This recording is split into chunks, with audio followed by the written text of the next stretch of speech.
మన అనుకొని మీరు వచ్చేసాం మేడం ఇట్లా కాదు మేడం ఇట్లా అని వల్నరబుల్గా, అంటే ఇప్పుడు మస్తు ఓపెన్ అప్ అయినరుగా, అంత ఇక మంచి ఖతర్నాక్ ఫ్రెండ్షిప్ ఏర్పడింది.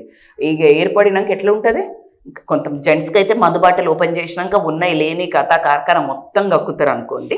ఇక అమ్మాయిలకు కూడా అంతే, ఎప్పుడైనా భర్త తిట్టినప్పుడు భార్య తిట్టినప్పుడు మామూలుగా ఉంటుంది. ఇంకా అదే అత్తగారు ఎడుపు మొత్తం ఇక కడుపులో అక్కడెక్కడో లోపల ఉన్నది కూడా ఒకటి మొత్తం ఫుడ్ పాయిజనింగ్ అయితే కక్కుతారు కదా, ఎనీమియా ఇస్తే కూడా అట్లా మొత్తం మొత్తం ఓపెన్ అప్ అవుతాం.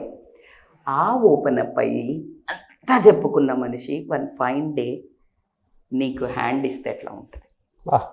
Can you take that pain that you opened up damn like you are naked, you are stripped of your everything in your life from childhood to now, and that person said, who are you?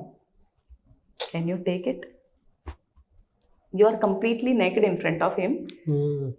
అబ్బాయి అబ్బాయి అని ఉండొచ్చు, అమ్మాయి అమ్మాయి అని అయ్యొచ్చు, అబ్బాయి అమ్మాయి ఉండొచ్చు, భార్య భర్త అయి ఉండొచ్చు, భర్త భార్య అయి ఉండొచ్చు, anybody. So this kind of things ఎక్కువ పెయిన్ ఇస్తాయి. మన అనుకుని మొత్తం చెప్పేశాక వాళ్ళు వదిలిపెట్టిపోతే ఎట్లా ఉంటుంది?